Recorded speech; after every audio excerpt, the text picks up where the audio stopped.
Chemistry class 10 बाप ॿियो सबक 11 तब्दीलीअ वारो अमल ऐं buffers neutralization reaction and buffer system. आहियां केमिस्ट्री उस्ताद नजूला चन्ना अवांखे सिंध ऑनलाइन स्कूल में भलीकार। असांजे अॼोके लेक्चर जा मौज़ू आहे न्यूट्रलाइज़ेशन तब्दीली वारो अमल बफर सिस्टम।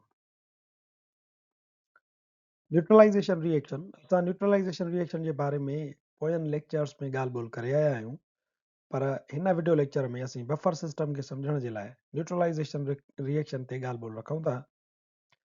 न्यूट्रलाइज़ेशन रिएक्शन जे बारे में तव्हांखे ॼाण आहे त तेज़ाब ऐं असास पाण में जॾहिं कीमियाई अमल कंदा आहिनि त उहे हिक ॿिए खे न्यूट्रलाइज़ कंदा आहिनि ऐं न्यूट्रल प्रोडक्ट ठाहींदा आहिनि।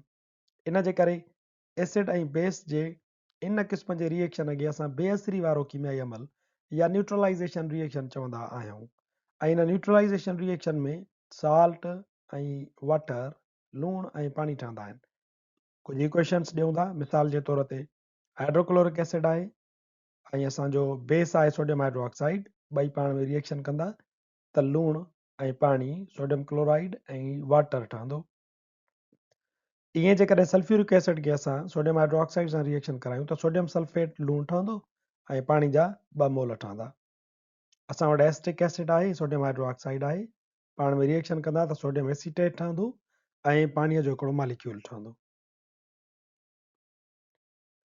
Buffers Buffer is a solution that can resist pH change upon the addition of an acidic or basic components.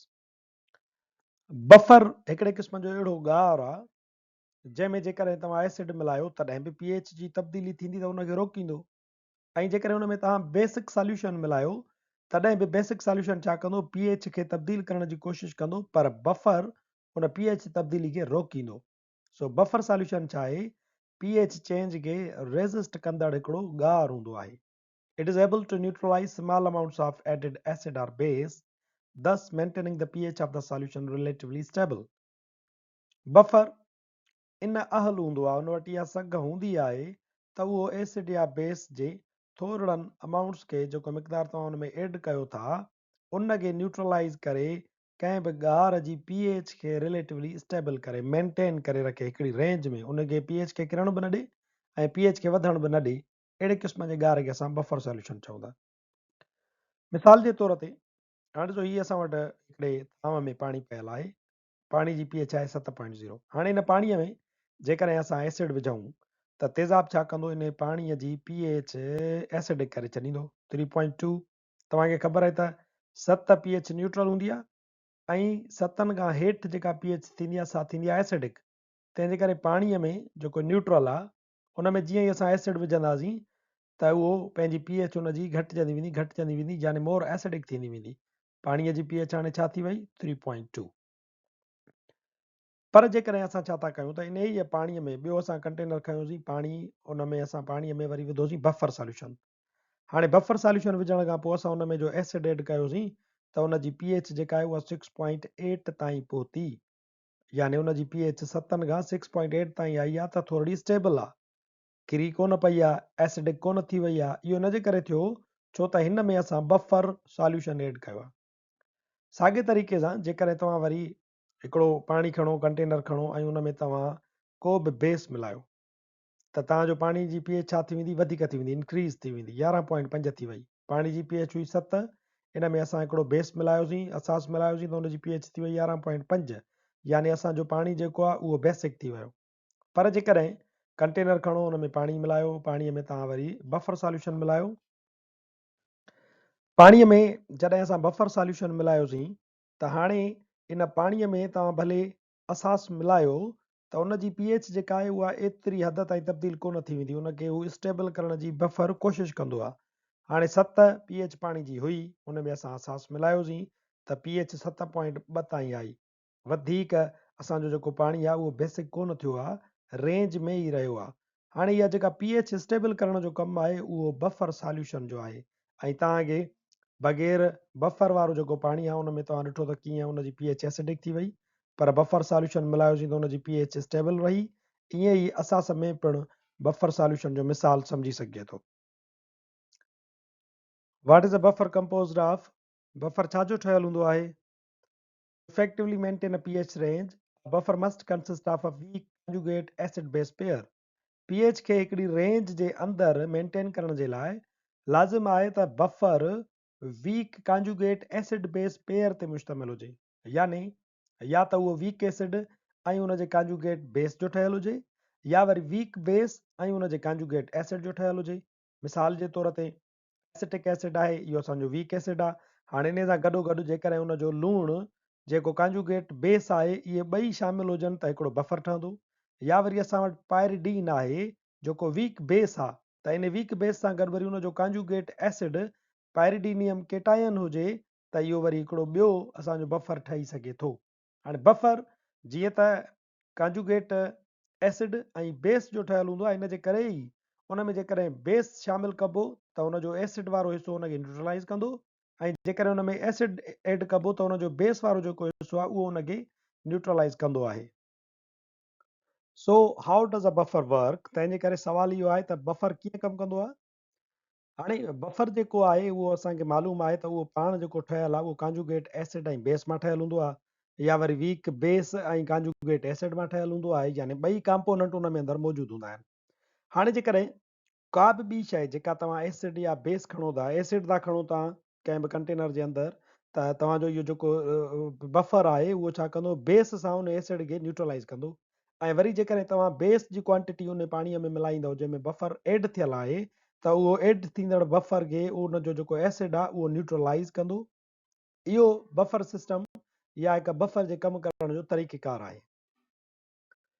Buffer system जे कम खे सम्झण जे लाइ असां पंहिंजो जिस्म जो हिकिड़ो मिसाल था खणूं।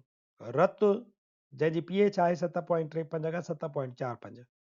हाणे इहा pH रेंज आहे, इन जे अंदरि pH हेठि मथे थी वञे 7.53 ताईं आई या वधि में 7.45 ताईं वई, तॾहिं बि इहा नॉर्मल ॻाल्हि आहे। पर कॾहिं कॾहिं वर्स्ट कंडीशन्स में ईअं थी सघे थो त तव्हांजी जेका ब्लड आहे pH जी उहा 7.53 खां घटि थी वञे। इहो तॾहिं थींदो जॾहिं असांजे जिस्म जे अंदरि जेकी एसिडिक खाधा आहिनि, एसिडिक कंपोनेंट्स आहिनि, उहे तमामु घणा हुजनि ऐं असांजे रत जे अंदरि हाइड्रोजन आयन जी कंसंट्रेशन वधीक थी वञे त असांजे ब्लड जी जेका pH आहे उहा 7.53 खां घटिजी वेंदी। इन कंडीशन खे चइबो एसिडोसिस। इन जे उपतड़ वरी ईअं बि थी सघे थो त असां अल्कलाइन खाधा खाऊं या असांजे ब्लड जे अंदरि अल्कलाइन जेके कंपोनेंट्स आहिनि उहे वधी वञनि त 7.45 खां pH खे वधाए छॾींदा। असांजी pH जेका रत जी आहे उहा अल्कलाइन थी वेंदी। अहिड़ी कंडीशन खे असां चवंदा अल्कलोसिस। हाणे एसिडोसिस या अल्कलोसिस हिकिड़ियूं कंडीशन्स आहिनि। इन्हनि ॿिन्ही कंडीशन्स जे बावजूदि असांजे रत जी pH इते ई 7.53 खां 7.45 ताईं मेंटेन रहंदी आहे। छो त असांजे जिस्म जे अंदरि हिकिड़ो बफर सिस्टम आहे जेको कमु कंदो रहे थो। उहो बफर सिस्टम कहिड़ो आहे? उहो बफर सिस्टम आहे असांजे फेफड़नि जो ऐं किडनीज़ जो। असांजे जिस्म जे अंदरि कार्बन डाइऑक्साइड पैदा थींदी आहे, उहा रत में जॾहिं ईंदी आहे त रत प्राइमरी असांजो जेको आहे सो मुख्य तौर ते पाणी जो ठहियल आहे। हाणे पाणी ऐं कार्बन डाइऑक्साइड पाण में मिलंदियूं आहिनि त कार्बोनिक एसिड ठहंदो आहे। कार्बोनिक एसिड वरी वीक एसिड आहे, उहो टुटंदो आहे त असां वटि हाइड्रोजन आयन ऐं बायकार्बोनेट आयन पैदा थींदियूं आहिनि। हाणे इहे हाइड्रोजन आयन ऐं बायकार्बोनेट आयन पाण में वरी जॾहिं गॾिजंदियूं त रिवर्सिबल रिएक्शन थींदो। तव्हां वटि कार्बोनिक एसिड ठही पवंदो। कार्बोनिक एसिड जी कंसंट्रेशन एतिरी वधीक थी वेंदी त वरी पोइ उहा रिवर्स में वेंदी पाणीअ में ऐं कार्बन डाइऑक्साइड में टुटंदी। इहो हिकिड़े क़िस्म जो बफर सिस्टम आहे जेको असांजे जिस्म में कमु कंदो रहे थो। ऐं इन बफर सिस्टम में हिकिड़ो इक्विलिब्रियम आहे। का बि शइ जेकॾहिं असांजे जिस्म जे अंदरि वधीक थी वई, एसिडिक कंडीशन वधीक थी वई, तॾहिं बि ही इक्विलिब्रियम सिस्टम उनखे न्यूट्रलाइज़ कंदो। ऐं जेकॾहिं वरी तव्हांजे जिस्म जे अंदरि अल्कलोसिस वारी कंडीशन पैदा थिए थी, तॾहिं बि ही बफर सिस्टम इक्विलिब्रियम वारो रिएक्शन उनखे न्यूट्रलाइज़ कंदो आहे। कीअं? मिसाल जे तौर ते जेकॾहिं असां एसिडिक खाधा खाऊं था त असांजी pH जेका आहे उहा डिक्रीज़ थी वेंदी।